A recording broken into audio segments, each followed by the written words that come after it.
बेटा क्या हाल है? गुड इवनिंग बेटा, गुड इवनिंग, गुड इवनिंग। बढ़िया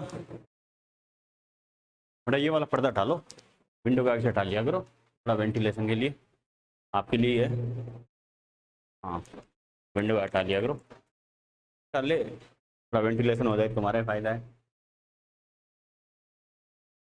बस बस बस, चलो बेटा, आवाज़ आ रही है प्रिंस अभी? सर आज मॉल कॉन्सेप्ट में मज़ा आएगा, बिल्कुल बेटा मज़ा आएगा। हम तो वैसे इंजीनियर हो मैथ्स वाले, में और ज़्यादा मज़ा आएगा। चलो बेटा स्टार्ट करें।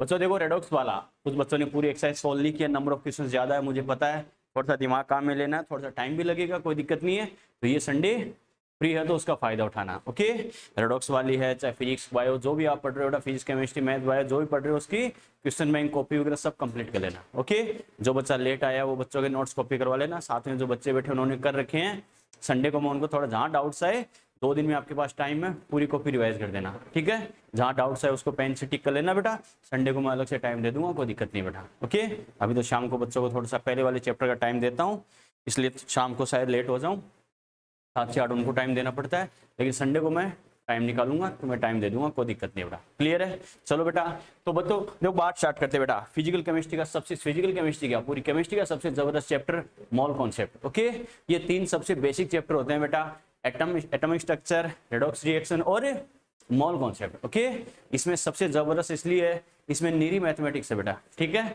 आप एक फॉर्मूला लगा के कोई 10 क्वेश्चन सॉल्व नहीं कर सकते, 10 क्वेश्चन में आपको 10 कॉन्सेप्ट भी अप्लाई कर सकते हैं। और इसमें वैसे तो कोई खास फॉर्मूला तो है नहीं, कुछ फॉर्मूला आएंगे उन्हीं का यूज करते हुए, इसमें इतना तो इसमें इतना, इसमें इतना तो इसमें कितना। ठीक है बेटा, ओनली कंपेरिजन होता है, तो उससे आपको काफी मजा आएगा। अगर आप थोड़ा सा मैथमेटिक्स अच्छी है, थोड़ा सा दिमाग काम में लोगे तो बहुत इजी होगा आपके लिए। ओके, चलो बेटा स्टार्ट करते हैं। हेडिंग लिखो, mall concept.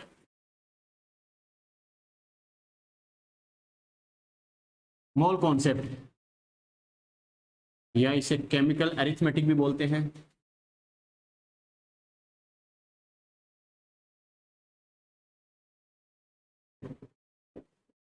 Chemical arithmetic, chemical arithmetic बोलते हैं बेटा, क्योंकि जितनी भी मैथमेटिक्स यूज होती है केमिस्ट्री की, वो सारी इसमें आएगी। इसमें क्या है, कैसे क्या है, सब कुछ आएगा।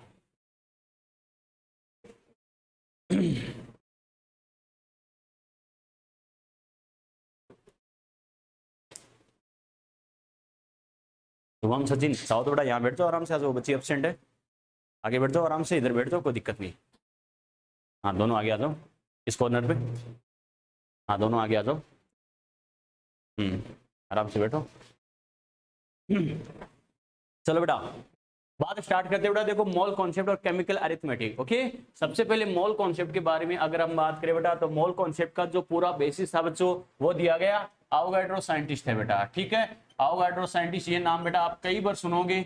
ये इंसान ऐसा था जिसने मॉल के चक्कर में अपनी जिंदगी खराब कर ली बेटा। ठीक है, जहां बेटा मॉल नाम आएगा वहां आवोगाड्रो नाम आएगा ही आएगा, जहां आवोगाड्रो नाम आएगा वहां पर मॉल नाम आएगा ही आएगा। इसको पूरी जिंदगी एक ही चीज आई खाली, मॉल मॉल मॉल और मॉल बेटा, सारा मॉल उसने ही बताया था, सारे कॉन्सेप्ट्स इसी से रिलेटेड बेटा। ओके, तो सबसे पहले एक स्टेटमेंट लिखो, mall concept given by Avogadro. ये हमारे लिए इतना परेशान हुए तो एक लाइन तो लिखते हैं इनके बारे में, mall concept given by Avogadro.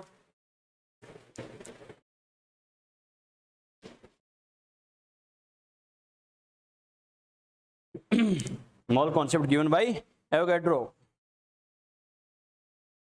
जो अगला टेस्ट होगा उसमें रेडॉक्स आएगा, ध्यान रखना, कॉपी अच्छे से रिवाइज करके सोल्व कर लेना क्वेश्चन बैंक पूरा, वरना कर नहीं पाओगे बेटा।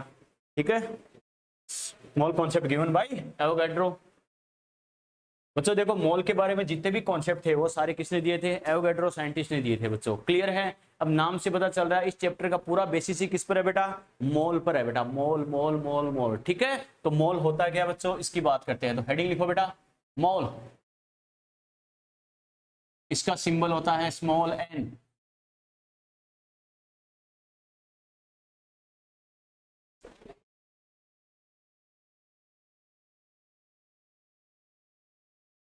Small N. ठीक है, पहली बात तो बच्चों ध्यान रखना, बच्चा अटकता कहाँ है। मैं कई सारे वर्ड यहाँ पर लिख रहा हूँ बेटा, देखो जैसे नॉर्मली मैंने लिखा है, एक तो मैंने लिखा है बेटा ग्राम मोल, क्या लिखा है, ग्राम मोल, या फिर मैंने लिखा बेटा ग्राम एटम, या मैंने लिखा है बेटा ग्राम मॉलिक्यूल, या मैंने लिखा है बेटा ग्राम आयन। इन सब का मतलब क्या होता है बच्चों, ध्यान रखना। सबसे पहली बात तो बच्चा अटकेगा कहाँ, मोल में ही अटकेगा सबसे पहले। सीधा मोल ये है या फिर मोल कितना होगा बच्चा कर लेता है, लेकिन जहां पर नाम आ गया ग्राम एटम, ग्राम मॉलिक्यूल, ग्राम आयन, ये सब है, इन सब का मतलब क्या होता है बेटा, मोल ही होता है। समझ में आ गया। ग्राम मोल बोले, ग्राम एटम बोले, ग्राम आयन बोले, ग्राम मॉलिक्यूल बोले, इन सब का मतलब क्या है, मोल। क्लियर है बेटा। देखो सबसे पहले ये सभी मोल की ही फॉर्म है, ध्यान रखना।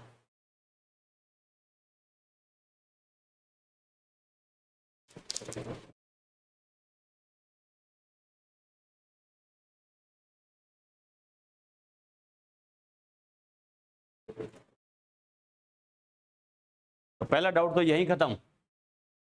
रिपीटर बच्चे से भी अगर पूछे क्या होता है तो बाकी मोल ये होता है, ये तो कर लेगा, लेकिन जहां पर नाम आ गया ग्राम मोल, ग्राम एटम, ग्राम मॉलिक्यूल, ग्राम आयन, वहीं अटक जाएगा। ध्यान रखना, इनका मतलब क्या होता है, मोल ही होता है बेटा। क्लियर है। आपसे बोले ग्राम मोल इतने हैं, ग्राम एटम इतने हैं, ग्राम आयन इतने हैं, ग्राम मॉलिक्यूल इतने हैं, या फिर किसकी बात कर रहा, मतलब मोल की ही बात कर रहा है बच्चों। क्लियर है। ठीक है बेटा। देखो चलो अब बात स्टार्ट करते हैं।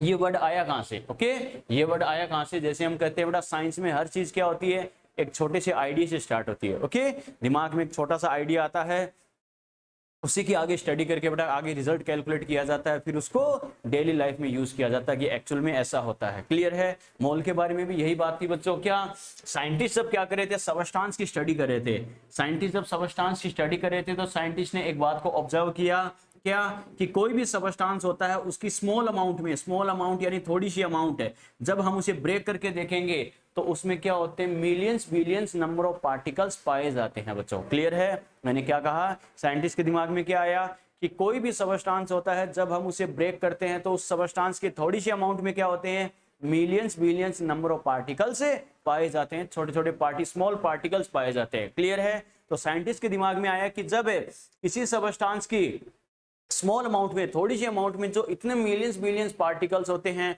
उनको कोई स्पेसिफिक नेम दे सकते हैं क्या। ओके, जैसे अपन बात करते हैं बेटा डजन, एक डजन का मतलब कितने पार्टिकल होते हैं, कितने होते हैं बेटा, अरे कितने होते हैं, एक डजन का मतलब कितने पार्टिकल होते हैं, कुछ भी हो, चाहे मान लो फ्रूट हो, कोई सबस्टांस हो, एक डजन का मतलब कितना होता है, 12। सिंपल सी बात है। ठीक है। तो मतलब मैंने ये डजन वर्ड यूज किया है, किसके लिए किया है, 12 पार्टिकल एट सबस्टांस का नंबर है बेटा, उनके लिए एक कॉमन मैंने एक वर्ड यूज कर लिया, क्या, डजन। बात समझ में आई क्या। क्लियर है। वैसे ही साइंटिस्ट के दिमाग में क्या आया कि कोई भी सबस्टांस होता है उसकी स्मॉल अमाउंट में जो इतने नंबर ऑफ पार्टिकल्स है उनके लिए कोई स्पेसिफिक वर्ड यूज कर सकते हैं क्या। ओके, इसकी स्टडी के लिए जब इन्होंने ग्रीक लैंग्वेज की स्टडी की तो वहां पर एक वर्ड यूज होता था बेटा मोल्स। ठीक है, क्या वर्ड, एक्चुअल वर्ड क्या था, मोल्स। इसका मतलब क्या होता है बेटा, वेरी लार्ज नंबर, यानी ग्रीक में ये वर्ड यूज होता था बेटा मोल्स, जिसका मतलब होता है वेरी लार्ज नंबर, यानी ग्रीक कंट्री में इस वर्ड का मतलब ही था बहुत ज्यादा नंबर में होना। क्लियर है। इसका मतलब साइंटिस्ट ने भी यही कहा,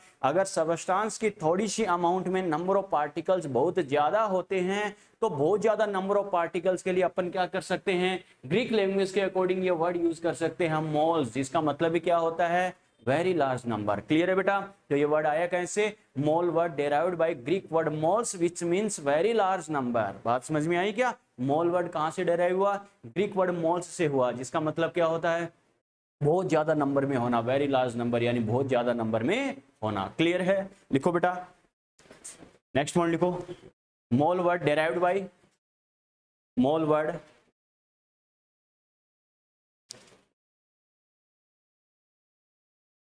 mole word is derived by Greek word moles. Mole word is derived by Greek word moles. Mole word is derived by Greek word moles, which means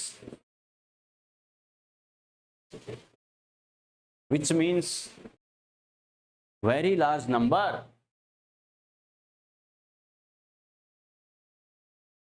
Which means very large number. Greek word से आया जिसका मतलब होता है very large number. Okay, ठीक है बेटा। अब बात करें बच्चों, देखो मोल का यूज क्या है, आपसे बोले कि व्हाट इज मोल। ठीक है, अपन इसके बारे में पढ़ रहे हैं, उसका कुछ आइडिया तो होना चाहिए ना। व्हाट इज मोल, मोल है क्या, तो मोल क्या है बेटा, ध्यान रखना, मतलब अपने जो नेचर में अपन बात करते हैं बेटा, जितने भी पैरामीटर होते हैं सभी को हम क्या करते हैं, सबको किसी न किसी यूनिट के साथ अपन रिप्रेजेंट करते हैं, यस और नो। अरे यूनिट के साथ रिप्रेजेंट करते नहीं करते। फॉर एग्जाम्पल जैसे मैं बोलूं बेटा, मैंने को डाटा दे दिया 10, क्लियर है, मैंने को डाटा बोला है 10, तो बच्चा कंफ्यूज होगा, सर ने 10 किसके बारे में बताया। ओके, मैं बोल दूं बेटा 10 ग्राम, जैसे मैं बोल दूं बेटा इसकी वैल्यू है 10, तो बच्चा सोचेगा सर इसका क्या बता रहे हैं, मास बता रहे हैं, लेंथ बता रहे हैं, क्या बता रहे हैं, क्लियर है। तो जैसे मैं बोल दूं बेटा 10 ग्राम, ग्राम बोलते ही बच्चा समझ जाएगा सर इस मार्कर का मास बता रहे हैं, क्लियर है। मैं बोल दूं 10 सेंटीमीटर, बच्चा बता देगा सर इसकी लेंथ बता रहे हैं, यस और नो।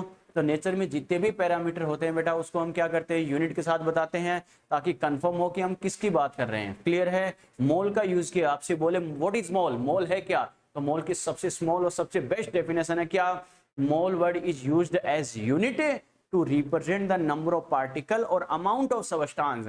आपने देखा होगा बेटा ये चीज तो कई बार यूज होती है, 2 मोल, 10 मोल, 20 मोल, 5 मोल, 6 मोल यूज होता नहीं होता। इसका मतलब कोई डाटा होता है उसके साथ मोल लिखा जाता है, जैसे अपन लिखते हैं 2 ग्राम, 10 ग्राम, 5 ग्राम। इसका मतलब जैसे ग्राम, ml, लीटर वगैरह ये सब मास और वॉल्यूम इनकी सबकी यूनिट होती है, वैसे ही मोल तो खुद क्या है, एक यूनिट है बेटा, क्लियर है। मोल खुद क्या है, एक यूनिट है जो किसको रिप्रेजेंट करती है। स्टार्टिंग में इसका यूज किसके लिए किया गया था, नंबर ऑफ पार्टिकल्स को बताने के लिए, बात समझ में आई क्या। लेकिन ये इतना ज्यादा पॉपुलर हुआ उसके बाद सबस्टेंस की अमाउंट को बताने के लिए क्या, मोल का ही यूज किया जाने लगा। जैसे बोलते हैं पहले स्टार्टिंग में बोलते थे 10 ग्राम, 20 ग्राम, 50 ग्राम, क्लियर है। लेकिन बाद में ऑब्जर्व हुआ कि ग्राम नॉर्मली मास के लिए यूज करते हैं, ग्राम तो यूनिट है, लेकिन सारे सबस्टेंस होते हैं वेट की फॉर्म में रिप्रेजेंट करे कोई जरूरी नहीं है। अगर कुछ गैसेस की फॉर्म में हुआ तो क्या करते हैं, वो लीटर या ml में होगा, तो चाहे वॉल्यूम में हो चाहे मास की टर्म में हो, किसी में हो, सभी के लिए एक कॉमन यूनिट क्या ले सकते हैं, मोल ले सकते हैं बेटा, समझ में आया। तो स्टार्टिंग में इसका यूज किसके लिए हुआ था, नंबर ऑफ पार्टिकल्स को रिप्रेजेंट करने के लिए, क्लियर है। बाद में सबस्टेंस की अमाउंट के लिए भी इसका यूज होने लगा, तो क्या कहेंगे, mole word use as unit to represent the number of particles और अमाउंट ऑफ सबस्टेंस। समझ में आ गया। मोल वर्ड क्या है बेटा, इसका यूज क्या है, एक यूनिट की फॉर्म में यूज होता है, किस लिए, नंबर ऑफ पार्टिकल्स को या सबस्टेंस की अमाउंट को रिप्रेजेंट करने के लिए। समझ में आ गया, क्लियर है। लिखो बेटा, mole is used as unit, mole is used as unit, mole is used as unit to represent the number of particles, to represent the number of particles. Mole is used as unit to represent the number of particles or amount of substance.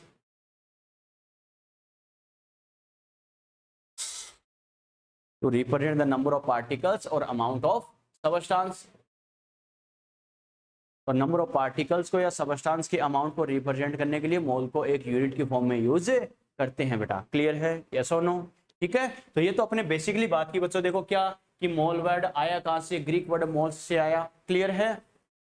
ये क्या करता है, substance के amount या number of particle को represent करने के लिए एक यूनिट की फॉर्म में यूज होता है, क्लियर है। तो बच्चा कहेगा सर ये तो ठीक है, वर्ड आया कहां से, इसका यूज क्या है, लेकिन अपन कई देर से एक बात कर रहे हैं कि मोल का यूज क्या है, नंबर ऑफ पार्टिकल्स को रिप्रेजेंट करना, नंबर ऑफ पार्टिकल्स को रिप्रेजेंट करना, नंबर ऑफ पार्टिकल्स को रिप्रेजेंट करना। लेकिन ये तो पता होना चाहिए ना कि 1 मोल में कितने पार्टिकल होंगे। समझ में आ गया, क्लियर है। मैं जैसे आपसे मैं बोलूं बेटा कि आज के बाद कई सारे पार्टिकल को एक साथ रिप्रेजेंट करने के लिए कॉमनली आज के बाद अपन एक वर्ड यूज करेंगे डजन, डजन, तो तुम कहोगे ठीक है सर, जे डजन, डे डजन, जो बोलते हैं नारेबाजी लगाते हैं अपना इंडिया, तो ऐसा ही है बेटा, हर किसी के नारे लगा देते हैं। फिर एक बच्चे के दिमाग में आया कि 1 घंटे से जय डजन, जय माता दी, जय वंदे मातरम किए जा रहे हैं, लेकिन डजन में कितने पार्टिकल होंगे। बात समझ में आई क्या, किसी ने थोड़ी साइंस दिमाग में लगाई, अंधभक्ति की बजाय साइंस दिमाग में लगाई कि हाँ यार सर ने ये तो कह दिया था कि कई सारे पार्टिकल्स को एक साथ रिप्रेजेंट करने के लिए डजन वर्ड आज के बाद यूज करेंगे, ठीक है। वही बात है, जब सबद ने बोला है कि कई सारे पार्टिकल्स के लिए डजन वर्ड यूज करेंगे तो 1 डजन में कितने पार्टिकल होने चाहिए। बात समझ में आई क्या। तो कई दिन ऐसे बहस करते करते किसी के दिमाग में आया कि आप बोल रहे हो कि कई सारे पार्टिकल को एक साथ रिप्रेजेंट करने के लिए एक यूनिट की फॉर्म में क्या करेंगे, मोल वर्ड का यूज करेंगे, लेकिन 1 मोल में होंगे कितने पार्टिकल। बात समझ में आई। सब फेल हो गए यहाँ पर के सबने अलग अलग तरीके से दिमाग लगाया क्या, किसी ने कहा एक मोल में इतने पार्टिकल होंगे, किसी ने कहा एक मोल में इतने पार्टिकल होंगे। लास्ट में घूम फिर के सबसे जो बेटर कॉन्सेप्ट दिया गया था वो कौन सा माना गया? अवोगाड्रो वाला। ठीक है, हाँ स्टार्टिंग में कोई चीजें बताई गई, वैसे तो उनका कोई बेसिस नहीं था। जैसे अपन ने बोला बेटा, अपन बोलते हैं वन डजन में 12 पार्टिकल, 12 ही क्यों बोला, 20 क्यों नहीं बोला?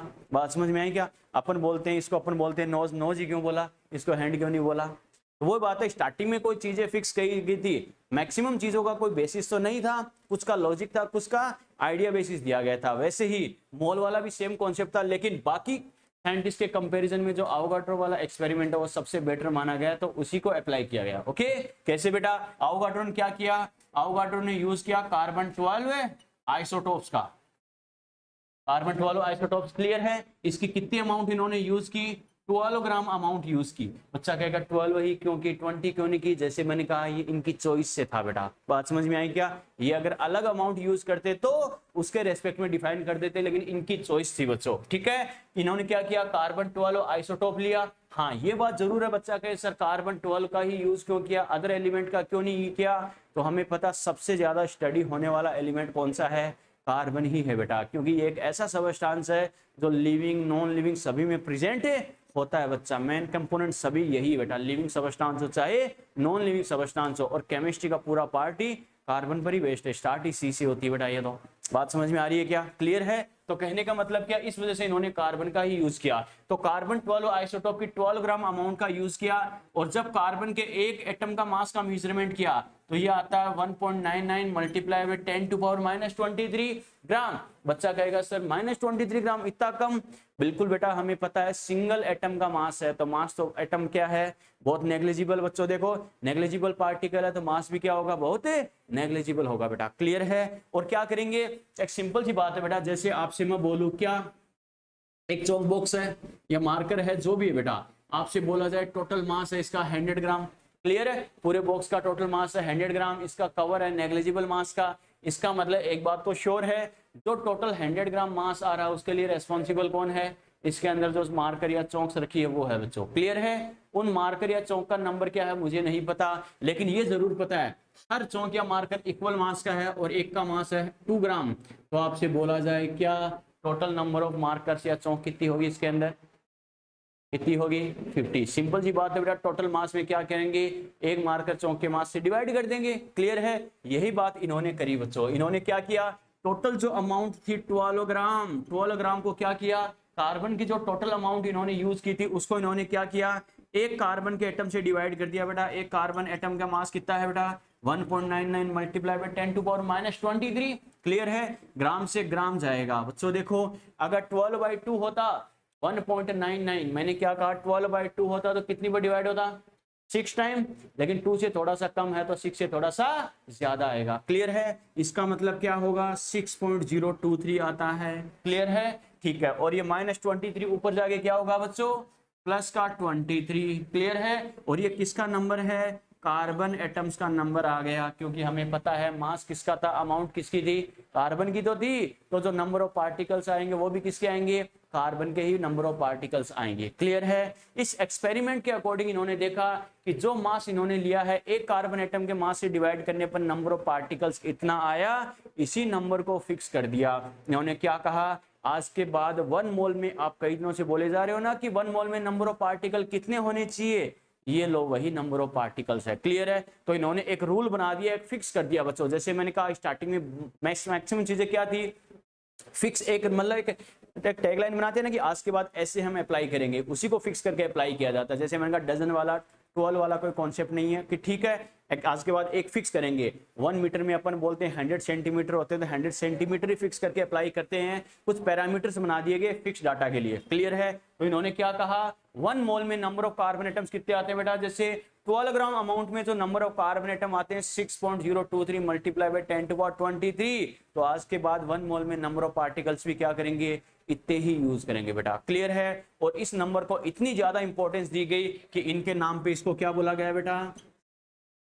Avogadro number. इसको क्या बोला गया बेटा? Avogadro number. एवोगैड्रो नंबर जिसका सिंबल क्या होता है बेटा? Na होता है बच्चों। बात समझ में आई? इसी बात को अगर मैं बुक्स की लैंग्वेज के अकॉर्डिंग लिखाता तो क्या होता?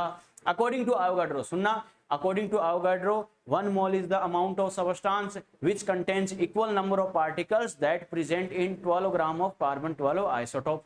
क्लियर है? क्या बोला इन्होंने कि 1 मोल किसी सबस्टांस की वो अमाउंट है जिसमें उतने ही पार्टिकल होंगे जितने कार्बन 12 आइसोटोप के 12 ग्राम अमाउंट में नंबर ऑफ एटम्स होते हैं। समझ में आ गया? क्लियर है? एक रूल इन्होंने बना दिया क्या कि 1 मोल किसी सबस्टांस की वो अमाउंट है जिसमें उतने ही पार्टिकल होंगे जितने कार्बन 12 आइसोटोप की 12 ग्राम अमाउंट में नंबर ऑफ कार्बन एटम होंगे। क्लियर है? ये जो नंबर ऑफ कार्बन एटम आया उसी को फिक्स मान के इन्होंने एक रूल बना दिया कि आज के बाद 1 मोल में नंबर ऑफ पार्टिकल्स क्या होंगे? इतने होंगे, Na के बराबर होंगे। बेटा समझ में आ गया? क्लियर है? यस और no?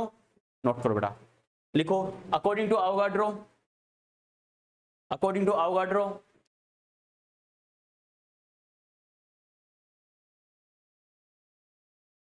according to Avogadro 1 mole is the amount of substance. According to Avogadro 1 mole is the amount of substance. According to Avogadro 1 mole is the amount of substance which contains equal number of particles. According to Avogadro 1 mole is the amount of substance which contains equal number of particles, which contains equal number of particles that present in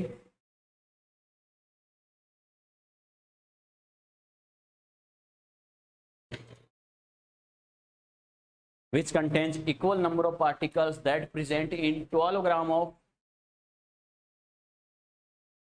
which contains equal number of particles that present in 12 gram of carbon 12 isotope.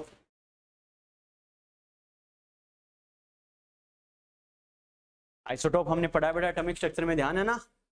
Isotope एक element के different forms, याद है ना? Carbon के कई isotope होते हैं, carbon 12, carbon 13, carbon 14, तो ये इसका मेन आइसोटोप होता है कार्बन 12। क्लियर है? लिख लिया क्या? According to Avogadro 1 mole is the amount of substance which contains equal number of particles that present in 12 gram of carbon 12 isotope. ये बुक्स की लैंग्वेज है बेटा, लेकिन ऐसा होता क्यों है ये बच्चों? ठीक है, ये लिख लो फॉर एग्जांपल।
चलिएगा बच्चों, देखो ये तो अपन ने बात की। देखो इसका जो थ्योरेटिकल कॉन्सेप्ट है बेटा क्या कि मोल क्या होता है, मतलब क्या होता है, वर्ड आया कहाँ से, इसका यूज क्या होता है, और इसके 1 मोल में नंबर ऑफ पार्टिकल्स कितने होते हैं। ये जो छोटे मोटे क्वेश्चंस आते हैं मोल के बारे में वो मैंने क्लियर किए हैं बेटा। क्लियर है? सीधा मैं इसका फॉर्मूला लिखा के न्यूमेरिकल पार्ट पे आ जाता तो तुम्हारे दिमाग में डाउट्स रहते कि मोल मोल मोल है क्या, लेकिन जो 2-3 कॉमन डाउट होते हैं वो मैंने बताए हैं। इस ये वर्ड आया कहाँ से, इसका यूज क्या है, और 1 मोल में कितने पार्टिकल होते हैं। क्लियर है यहाँ तक? यस और नो?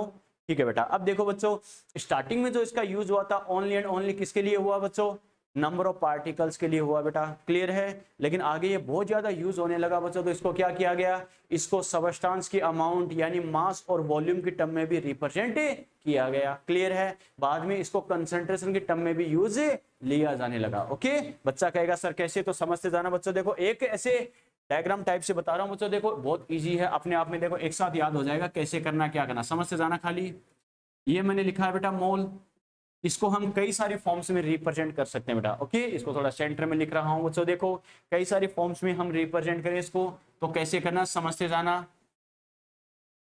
ये है आपका मोल, ठीक है बेटा। मोल को देखो कई सारी फॉर्म्स में हम कैसे रिप्रेजेंट कर सकते हैं। एक तो इसकी फॉर्म होती है बेटा terms of number of particles. क्या कहा? इन टर्म्स ऑफ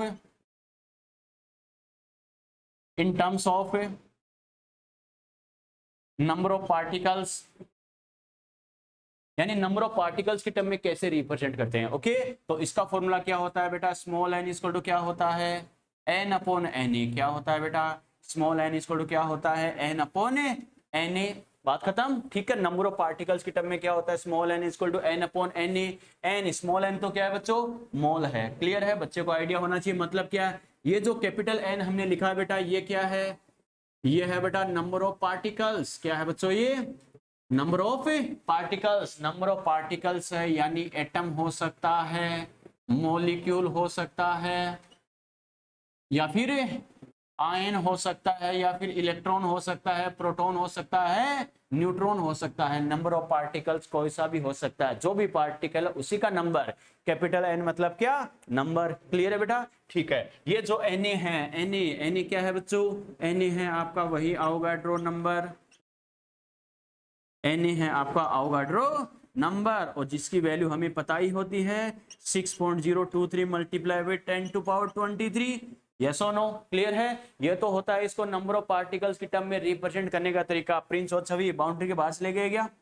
बाउंड्री के बाहर से ले गए, ठीक है बेटा। तो देखो 6.023 ये लो बाउंड्री के अंदर आ गए वापस। ठीक है बच्चों, अब क्लियर है? ठीक है। एक तो होता है, ये तो हमने किसकी टर्म में रिप्रेजेंट किया? नंबर ऑफ पार्टिकल्स की टर्म में। क्लियर है? ठीक है। एक बच्चों इसे क्या करते हैं? अमाउंट या मास की टर्म में कैसे रिप्रेजेंट करते हैं बच्चों? तो एक इसका फॉर्मूला होता है W इक्वल टू क्या होता है? Mole equal to W upon M W. क्या होता है बच्चों? Mole equal to W upon M W. Small N का मतलब पता ही आपको क्या है? मोल है बेटा। यहाँ पर जो W हमने लिखा है बेटा, ये क्या है? वेट या फिर मास या फिर अमाउंट, कोई सा भी आपको बोल देगा बच्चों। तो ये क्या है? वेट, मास या फिर अमाउंट। क्लियर है? ठीक है बच्चों। ये नॉर्मली हमें किसकी टर्म में देता है बेटा? वही बात है, नॉर्मली हमें ग्राम की टर्म में देगा बेटा। किसकी टर्म में देगा? ग्राम। ये ध्यान रखना बच्चों। क्लियर है? ठीक है। बच्चा कहेगा सर किलोग्राम में नहीं देगा क्या? नो बेटा, ग्राम में ही देगा। ओके, अगर किलोग्राम में देगा तो हम ग्राम में कन्वर्ट कर सकते हैं। बच्चा कहेगा सर क्यों? क्योंकि अपॉन में जो एम डब्ल्यू है उसको हम किसकी टर्म में लेते हैं? ग्राम में ही लेते हैं बच्चों, ध्यान रखना। क्लियर है? ठीक है। ये जो एम डब्ल्यू है बच्चों, ये क्या है? ये है बेटा मोलर मास। मोलर मास बोला है बच्चों। मोलर मास मतलब क्या? इसमें दो होते हैं बेटा, एक होता है एटॉमिक वेट,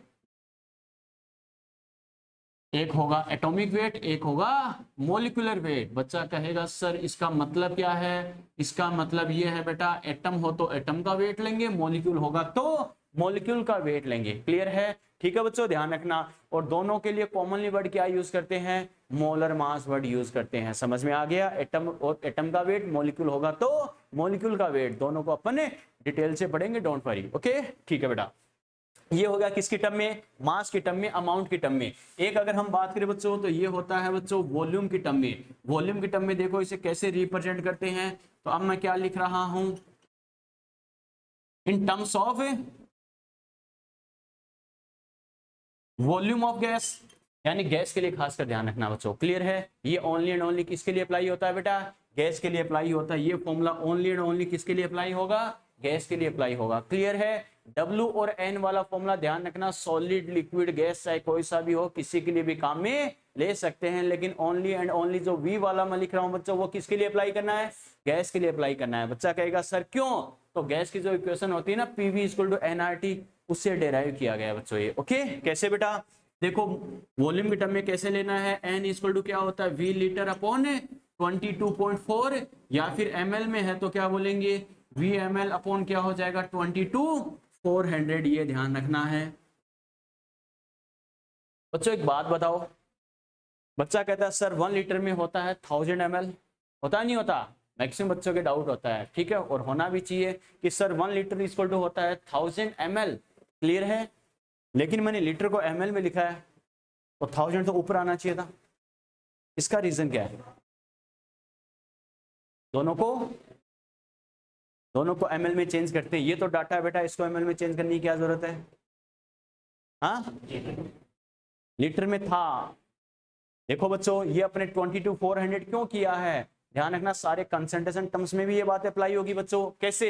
एक सिंपल सा एग्जांपल देखना बेटा। अगर मैंने ये बोला है कि मान लो गैस का वॉल्यूम है 22.4 लीटर, समझना कि मैं बोलूं कि गैस का वॉल्यूम है 22.4 लीटर, तो मोल कितने होंगे? तो बच्चा क्या करेगा सर, 22.4 लीटर अपोन कर दिया 22.4, यस और नो? क्योंकि फॉर्मूले में अपोन में क्या आ रहा है, 22.4 आ रहा है। तो बच्चा क्या कहेगा सर, मोल कितना आ गया? 1 आ गया। क्लियर है? अब जैसे हम 1 किलोग्राम को हम 1000 ग्राम लिख सकते हैं बेटा, वैसे ही अपन क्या कर सकते हैं, ये जो 22.4 लीटर था मल्टीप्लाई बाय 1000 ml कर सकता हूं या नहीं कर सकता हूं? अरे मैथमेटिकली रॉन्ग थोड़ी है, लेकिन हमें पता है मैथमेटिकली रॉन्ग तो नहीं है, लेकिन 1000 से मल्टीप्लाई करते ही बच्चों देखो मोल 1 किसका क्या आ रहा है, 1000 मोल। यस और नो? अमाउंट चेंज होगी या नहीं होगी? मैं क्या बोल रहा हूँ समझ में आ रहा है बच्चों? बच्चे के दिमाग में क्या है कि सर अगर लीटर को ml में लिखेंगे तो 1000 तो v के मल्टीप्लाई में आना चाहिए था, अपोन में क्यों किया है? देखो 22.4 को 1000 से मल्टीप्लाई करे तब आता है 22,400। क्लियर है बेटा? तो सर एक्चुअल में ऊपर मल्टीप्लाई करने की बजाय नीचे मल्टीप्लाई क्यों किया? एक्चुअल में दोनों का मल्टीप्लाई है बच्चों, ये ध्यान रखना। क्लियर है? कैसे? मुझे पता है अगर सीधा मैं 22.4 लीटर को अगर मैं 22.4 लीटर के साथ में 1000 ml कर दूं तो मुझे पता है पहले जहां मेरा आंसर 1 मोल आ रहा था, अब मेरा कितना आ रहा है, 1000 मोल। अरे वही बात है, डाटा वही है बच्चों, तो आंसर तो सेम आना चाहिए था ना। आंसर सेम कब आ सकता है? अगर मैंने लीटर को ml में कन्वर्ट करने के लिए 1000 से मल्टीप्लाई किया है तो अपोन में भी मैं क्या करूंगा, 1000 से मल्टीप्लाई करूंगा, तो वापस आंसर क्या आएगा, 1 आएगा। समझ में आ गया? यस और नो? और इक्वेशन को बैलेंस करने के लिए अपन क्या करते हैं, ऊपर जितना मल्टीप्लाई करते हैं अपोन में भी क्या करते हैं, उसी से मल्टीप्लाई करते हैं। क्लियर है? इसका मतलब सिंपल वे में अगर मैं कहूं बच्चों तो इसका मतलब क्या है, अगर सुन लेना इस बात को, अगर वॉल्यूम को लीटर से ml में लिखा है इसका मतलब उसने ऑटोमेटिक क्या किया है, 1000 से मल्टीप्लाई करके दिया है। समझ में आ गया? मैंने क्या कहा, अगर उसने वॉल्यूम को लीटर में दिया तो सीधा v लीटर अपॉन 22.4 कर देंगे, लेकिन अगर उसने ml में लिखा है इसका मतलब उसने ऑलरेडी क्या किया है, 1000 से मल्टीप्लाई करके दिया है। और हमें वही वैल्यू लेके आने के लिए, इक्वल वैल्यू लेके आने के लिए हमें क्या करना पड़ेगा, बैलेंस करने के लिए अपोन में 1000 से मल्टीप्लाई करना पड़ेगा। समझ में आ गया बेटा? यस और नो? तो बाय द वे उसने वॉल्यूम को अगर ml में दिया मतलब उसने ऑलरेडी 1000 से मल्टीप्लाई करके दे दिया है, तो हमें भी बैलेंस करने के लिए क्या करेंगे, अपोजिट साइड में 1000 से मल्टीप्लाई करना पड़ेगा। क्लियर है बेटा? जितने भी कंसंट्रेशन टर्म होते हैं बेटा सभी में ये कॉन्सेप्ट अप्लाई होगा, ध्यान रखना। कैसे? आगे मैं कुछ कंसंट्रेशन टर्म बताऊंगा। वैसे तो 12th की फिजिकल का सॉल्यूशन चैप्टर आता है बेटा, उसमें सारे कंसंट्रेशन टर्म आते हैं, लेकिन कुछ कंसंट्रेशन टर्म मोल में यूज होंगे बेटा। ठीक है? मोल फ्रैक्शन क्या होती है, मोलैलिटी, मोलैरिटी, नॉर्मेलिटी, इसका मैं थोड़ा सा आपको आइडिया जरूर दूंगा कैसे करना क्या करना। क्लियर है? वहां ध्यान रखना बच्चों। तो एक्चुअल में क्या होता है, अगर बाय द वे आपको लीटर को ml में लिखना है तो अपोजिट साइड में 1000 से मल्टीप्लाई कर देना। क्या करना, अपोजिट साइड मैंने बोला है, अगर ऊपर लीटर को ml में ऊपर की साइड लिखा है तो 1000 अपोन में लगा देना।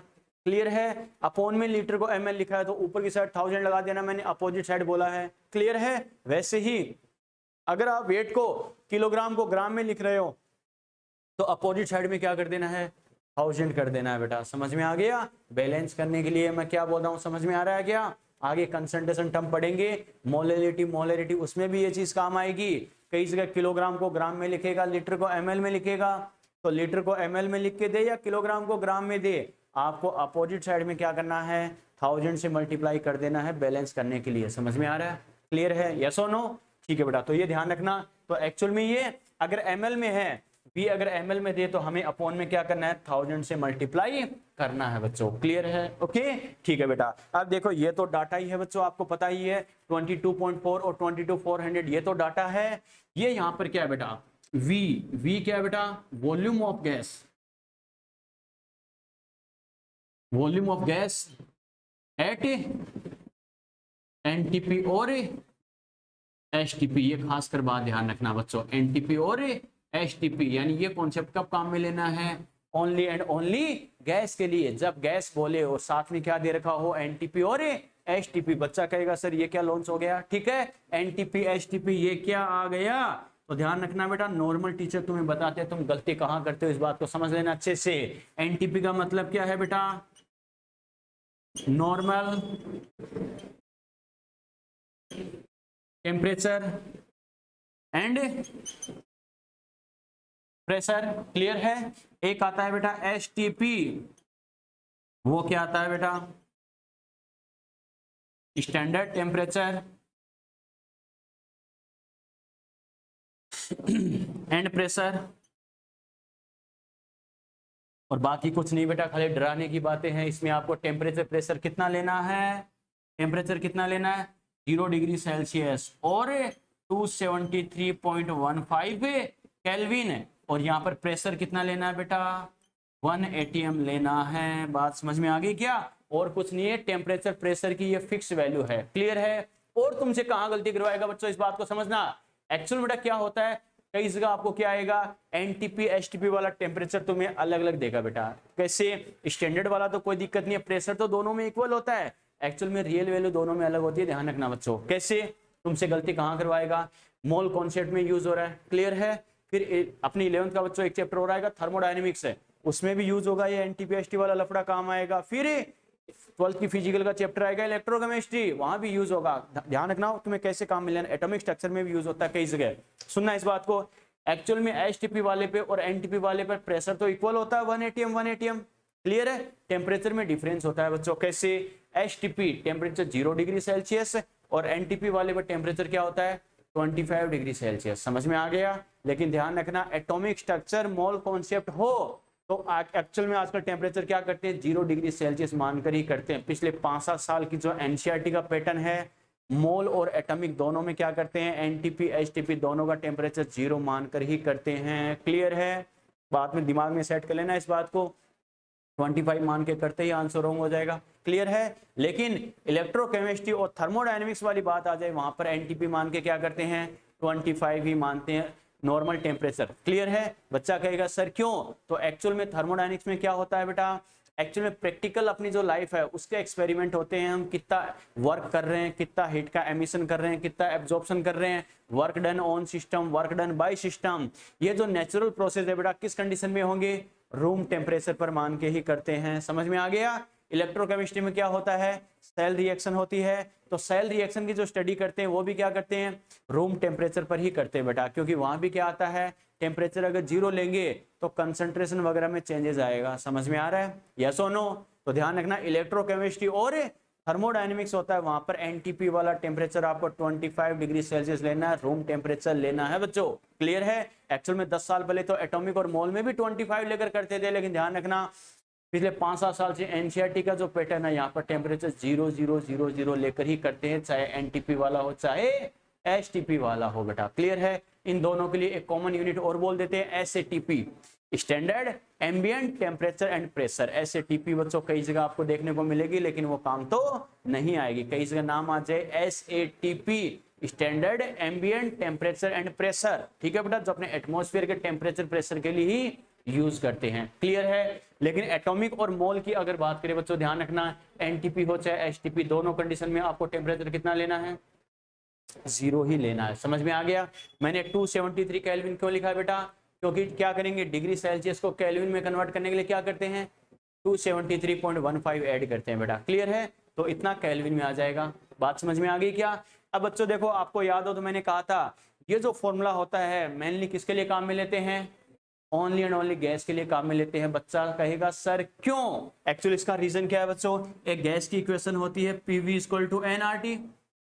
यस और नो? PV = nRT। ऐसी इक्वेशन देखी नहीं देखी?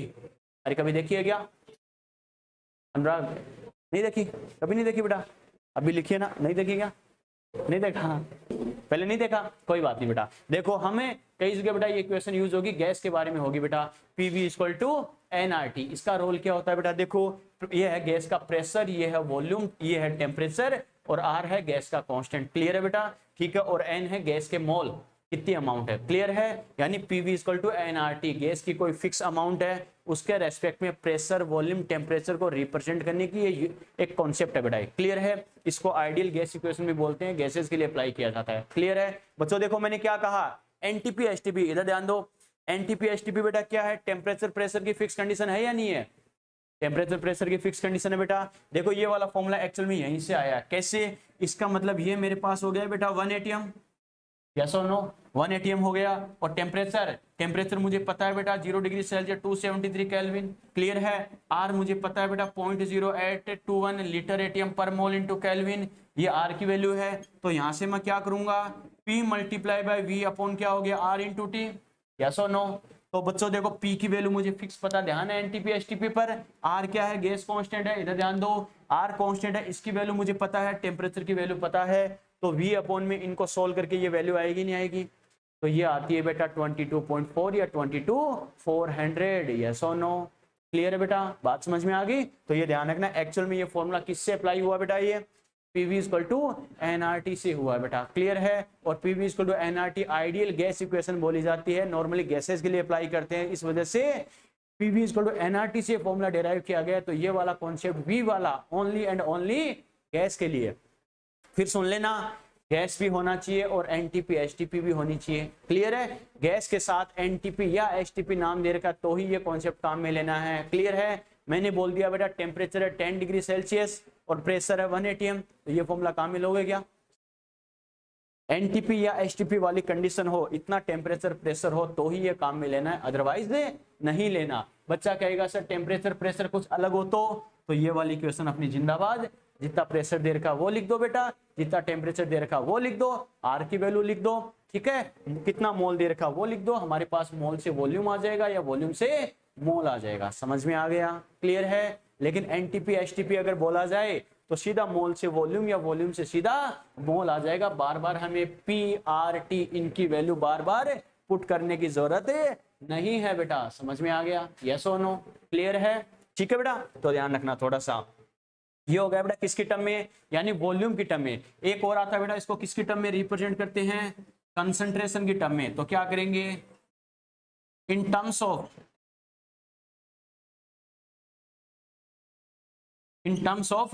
कंसंट्रेशन, कंसंट्रेशन के टर्म में कैसे रिप्रेजेंट करते हैं, इधर ध्यान दो बेटा, एक फॉर्मूला आएगा बेटा हमारे पास, N इक्वल टू क्या आएगा, M into V litre, mole equal to क्या आएगा, M into V litre. Molarity क्या होता है, अरे मोलरिटी का एक फॉर्मूला आता है, मोलरिटी क्या होती है बेटा, मोलरिटी होता है N upon V litre, mole upon volume, clear है। तो मोलरिटी जो होती है, बच्चा कहेगा सर ये क्या हो गया, मोलरिटी है कंसंट्रेशन, क्लियर है, अलग अलग कंसंट्रेशन में पढ़ाऊंगा बेटा, molarity, normality, molarity, ppm concentration. वैसे 12th की फिजिकल में 9 टाइप की कंसंट्रेशन टर्म्स आएगी, percentage by mass, percentage by volume, percentage by strength, ppm concentration, mole fraction, ठीक है, मोलरिटी, मोलरिटी, नॉर्मलिटी और फॉर्मेलिटी, क्लियर है। लेकिन मोल कॉन्सेप्ट में स्टार्टिंग के 3-4 काम आती है बेटा, वो 3-4 कंसंट्रेशन जरूर बताऊंगा, मोल फ्रैक्शन हो गया, मोलरिटी हो गया, मोलरिटी हो गया और नॉर्मलिटी, सारी यहाँ काम नहीं आएगी, ओके। 12th के फिजिकल वाले चैप्टर में सारी पढ़ेंगे।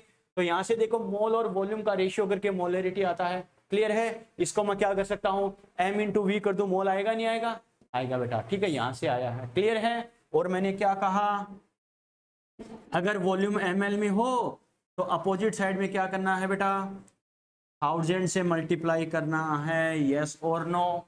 अरे अगर वॉल्यूम लीटर की बजाय ml में दे दिया, अपोजिट साइड में क्या करना है, 1000 से मल्टीप्लाई कर देना, समझ में आ गया, क्लियर है बेटा। मोल m तो आपको पता ही है, m यहाँ पर क्या है, मोल है। ये जो कैपिटल M आया है ये क्या है बेटा, मोलरिटी, मोलरिटी या फिर इसको बोलते हैं बेटा कंसंट्रेशन। और इसके लिए एक वर्ड और यूज होता है बेटा, एक्टिव मास। बात समझ में आई क्या, तीनों का मतलब यही है बच्चों, क्या, मोलरिटी बोलेगा, कंसंट्रेशन बोलेगा और एक्टिव मास बोलेगा, तीनों का मतलब क्या है, कैपिटल M, क्लियर है। और V आपको पता ही है बेटा, volume of solution, volume of A solution, जिस सॉल्यूशन की बात कर रहा है उसका वॉल्यूम, समझ में आ गया, यस और नो। तो ये है बेटा मोल के कई सारे फॉर्मूले, तो समझना बेटा इस चीज को। अगर मैं एक ही फॉर्मूला आपको बताता तो आप रटते, लेकिन हर चीज बच्चे को ध्यान होना चाहिए, किस कंडीशन में मुझे क्या करना है, क्लियर है। तो क्या करना है, जहां मोल की बात आ जाए, सुनना इधर ध्यान दो, अगर नंबर ऑफ पार्टिकल्स की बात करें तो मेरे दिमाग में आना चाहिए N/Na, बात समझ में आई क्या। जिस कंडीशन में देखो इधर ध्यान दो, जिसकी टर्म्स में गिवन है, जिसकी टर्म में आस्क है वही अप्लाई कर देंगे। नंबर ऑफ पार्टिकल नाम आ रहा तो mole equal to n upon N A. Clear है, कैपिटल एन का मतलब है नंबर ऑफ पार्टिकल, चाहे एटम हो, मॉलिक्यूल हो, आयन हो, कुछ भी हो, एन है एवोगाड्रो नंबर जिसका वैल्यू मुझे ध्यान है। क्लियर है, अगर मास की बात कर रहा है बेटा तो mole equal to W upon M W. W है बेटा वेट मास अमाउंट और एम डब्ल्यू है मोलर मास। एटम हो तो एटम का वेट, मॉलिक्यूल है तो मॉलिक्यूल का वेट। क्लियर है, 1 मोल के रेस्पेक्ट में एनटीपी एचटीपी की कंडीशन दे रखी है बच्चों, तो क्या करेंगे, गैस का वॉल्यूम हो उसको मोल से कैसे कोरिलेट करते हैं, N equal to V litre upon 22.4 या V M L upon 22/400। Clear है, वही अगर अपन बात करें कोई सॉल्यूशन दे रखा है, सॉल्यूशन समझते हो क्या, दो कंपोनेंट का आपस में मिक्सर, अरे दो कंपोनेंट का आपस में होमोजेनस मिक्सर, उसके क्या बोलते हैं, सॉल्यूशन बोलते हैं। जैसे शुगर एंड वाटर का मिक्सर, इसको क्या बोल देंगे, सॉल्यूशन या मिक्सर। बात समझ में आई, इसके लिए सॉल्यूशन वर्ड यूज करते हैं। क्लियर है, ठीक है बेटा, तो क्या कहेंगे किसी सॉल्यूशन के रेस्पेक्ट में, हाँ ये अपने यूज नहीं होगा बेटा, ये ध्यान रखना, ये आगे 12th की क्लासेस के चैप्टर्स में यूज होता है, लेकिन फिर भी मैंने बता दिया मोल से रिलेट है इसलिए। क्लियर है, तो मोल के लिए क्या करते हैं, कंसंट्रेशन के टर्म में मोलरिटी मल्टीप्लाई बाय वॉल्यूम, लेकिन वॉल्यूम अगर ml में है तो अपॉन में 1000। समझ में आ गया, यस और नो। क्लियर है बेटा, कोई डाउट, कोई डाउट, छाप दो।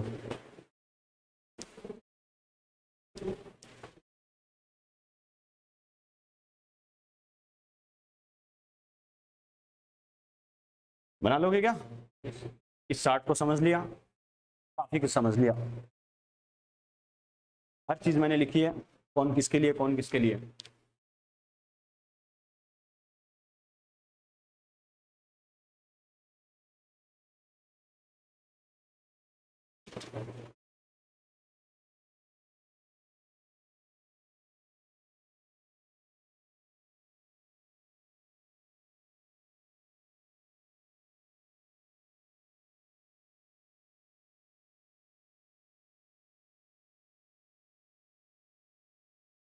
प्रिंस ने कहा सर डिग्री सेल्सियस में तो 273 केल्विन होता है, फिर 273.15 क्यों लिए, बेटा एक्चुअल एग्जैक्ट वैल्यू होती है 273.15। क्लियर है, लेकिन कैलकुलेशंस को इजी बनाने के लिए अप्रोक्स वैल्यू अपन सीधा 273 लेते हैं बच्चों। क्लियर है, जैसे Na की बात करें, Na की एग्जैक्ट वैल्यू तो क्या होते हैं बेटा 6.023 मल्टीप्लाई बाय 10⁻23 होता है, लेकिन अपन तो इंडियन है कि 6 थोड़ा सा आगे पीछे एडजस्ट कर लेते हैं अपन तो बेटा, ठीक है, चाणक्य नीति लगाकर।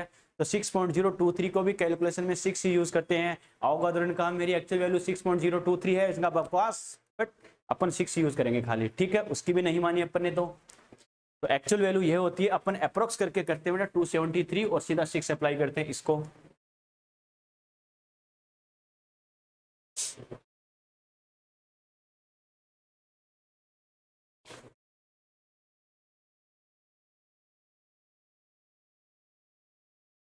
इसका मतलब हमने टेम्परेचर वाले क्वेश्चन आज तक गलत कर दिए, गलत तो नहीं किए लेकिन कुछ कुछ गलत कर दिए।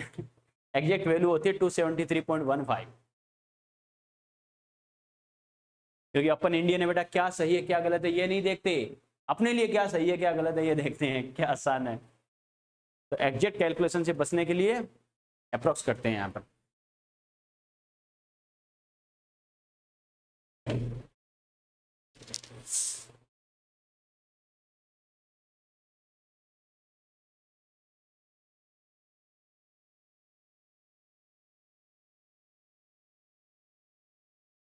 जो मैंने जहां लिखा है बेटा वहीं लिखना उसी के अकॉर्डिंग, ठीक है। कॉपी को आप आड़ा टेढ़ा करके कैसे न कैसे बना लेना। अनुराग बना ली बेटा, फिर नोट स्टार्ट कर दो। अनुराग नया चैप्टर स्टार्ट हुआ बेटा, फिर नोट स्टार्ट कर दो। स्टार्ट कर दिए, उदास क्यों हो रहा है, अरे मस्त रहे, डॉक्टर बनने कगार पे है तो बेटा, अभी तो नए नए आया, एक बार लगेगा।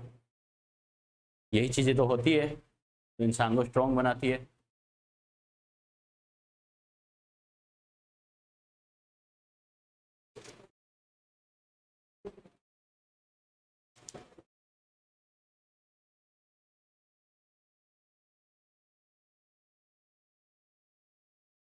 ये किसके टर्म में अपने लिखा बेटा, इन टर्म्स ऑफ,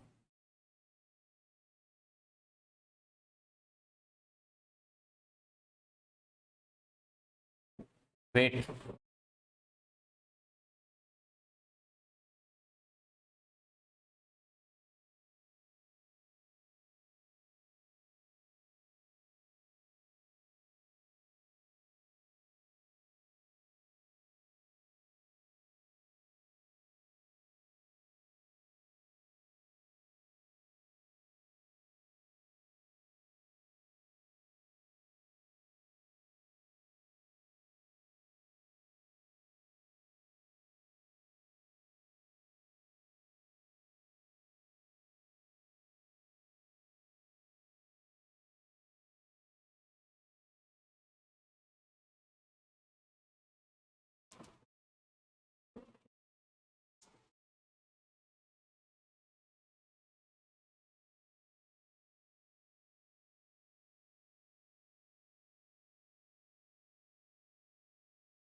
इसका क्या है आपने?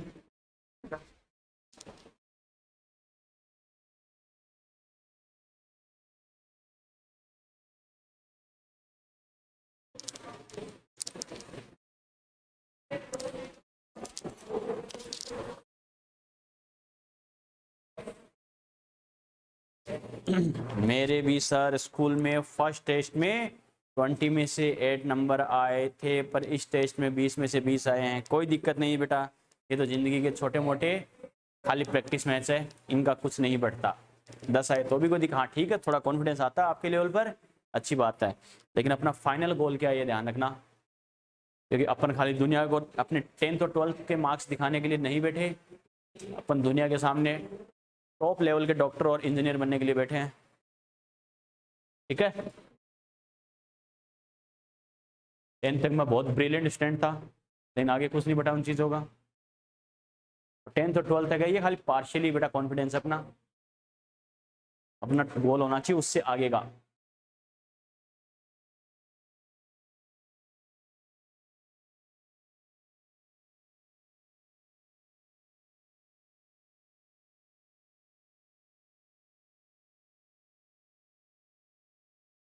मेरा भी यही था बिल्कुल। आपके साथ क्या हुआ आज तो बता दो, आज तो मॉल के बारे में बताएंगे बेटा, आज तो मॉल के बारे में बताएंगे।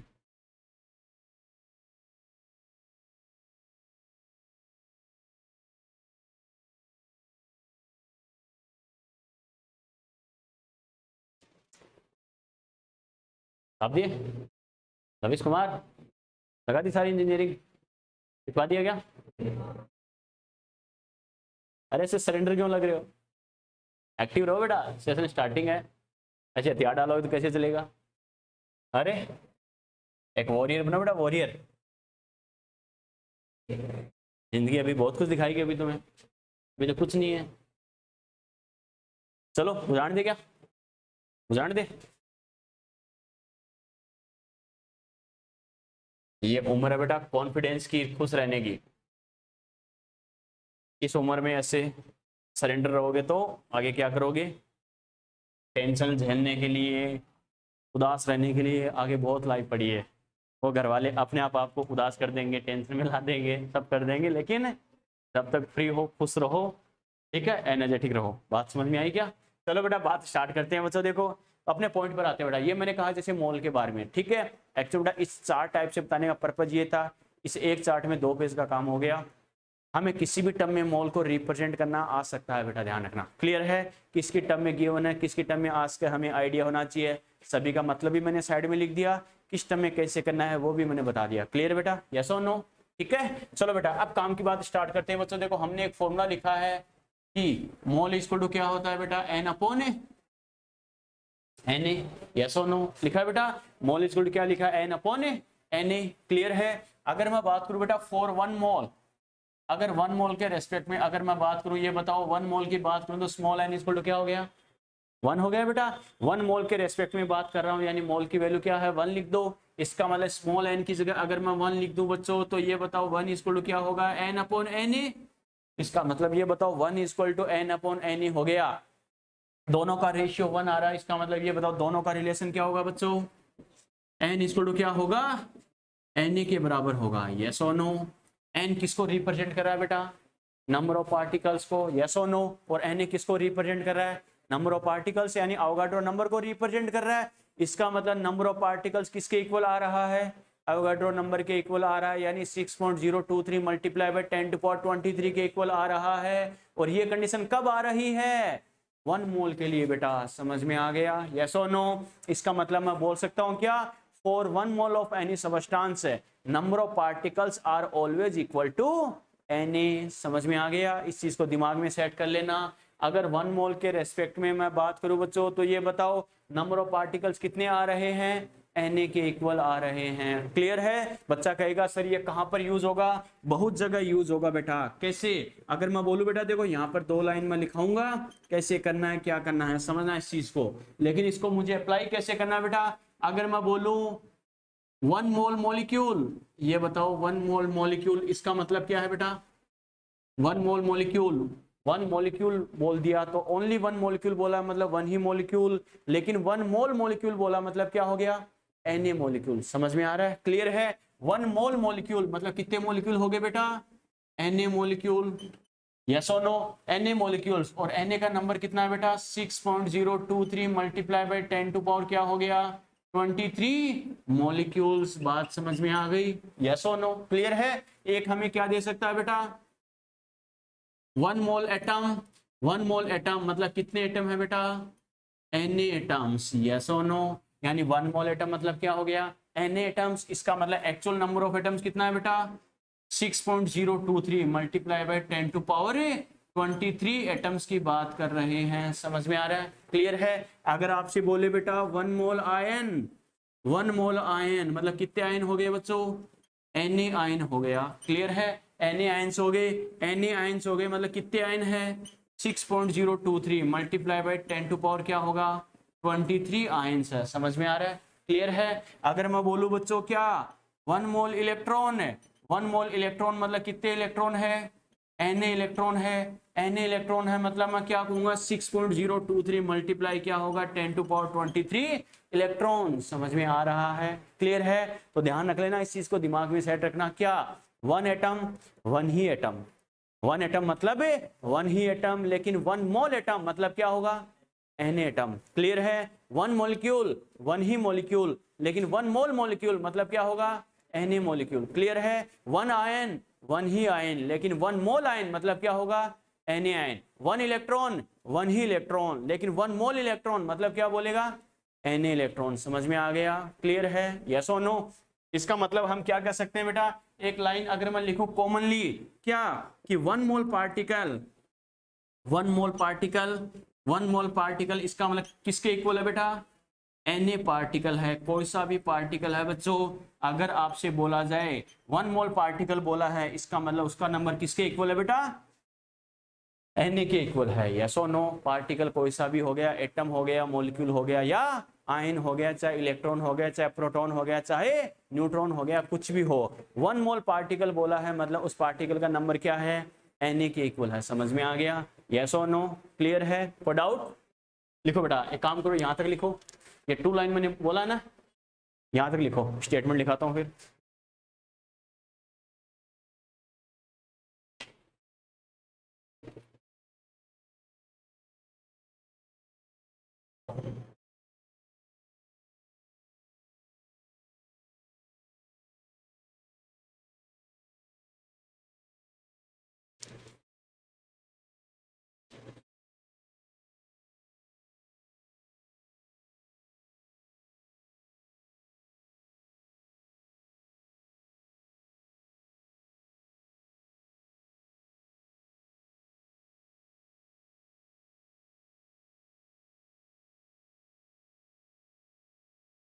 क्लियर है? लिख लिया बेटा यहां तक? स्टार मार्क करके लिखो इस लाइन को बेटा, स्टार मार्क करके लिखो। According to Avogadro, according to Avogadro,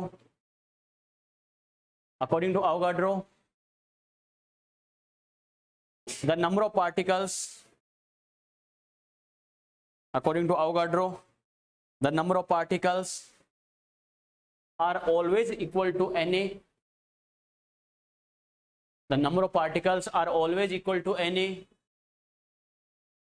the number of particles are always equal to Na, the number of particles are always, always बोला मतलब always, clear है? The number of particles are always equal to Na for 1 mole amount, for 1 mole amount है। 1 मोल amount की बात करें तो number of particles always equal to क्या होगा बेटा? Na होगा। क्लियर है? नीचे लिख लें, ब्लॉक कर लेना, 1 मोल पार्टिकल मतलब Na पार्टिकल। क्लियर है? Na पार्टिकल मतलब एक्चुअल नंबर कितना होगा? 6.023 मल्टीप्लाई 10 टू पावर 23 पार्टिकल्स, इतने पार्टिकल्स होंगे। और फॉर एग्जांपल ये लिख लेना, एटम मॉलिक्यूल और आयन के रेस्पेक्ट में कैसे कैसे रिप्रेजेंट किया गया है बच्चों। क्लियर है? ये बच्चों चैप्टर की जो बेसिक थीम है मॉल के बारे में, वो मैंने इसके सारे कॉन्सेप्ट बताए थे। मॉल क्या है, कैसे करना। सर हम रेडॉक्स के डाउट कब पूछे, कब पूछे, कब पूछे? शाम को क्लास के बाद 8 बजे समथिंग कॉल कर लेना, ठीक है? 8 बजे के समथिंग कॉल कर लेना बेटा, 7:30 8 बजे के आसपास, ठीक है? बच्चों को क्लास से फिर डाउट बता के 8 बजे के आसपास फ्री कर दूंगा, 8 बजे कॉल कर लेना, ठीक है? संडे को पूछ लेगा, बिल्कुल संडे को भी पूछ सकते हो, संडे के अलावा इवनिंग में 8 बजे के आसपास पूछ सकते हो, कोई टेंशन नहीं बेटा। ओके, संडे को तो कोई दिक्कत नहीं है, संडे को सुबह मुझे कॉल करके टाइम ले लेना, उस हिसाब से बता दूंगा। चलो बेटा, तो ये आज जो पढ़ा मॉल के बारे में सारा पूरा बेसिक थीम है बेटा, अच्छे से रिवाइज करना। क्लियर है? अगले लेक्चर में स्टार्ट करेंगे स्टेप बाय स्टेप कैसे करना, क्या करना। क्लियर? ठीक है।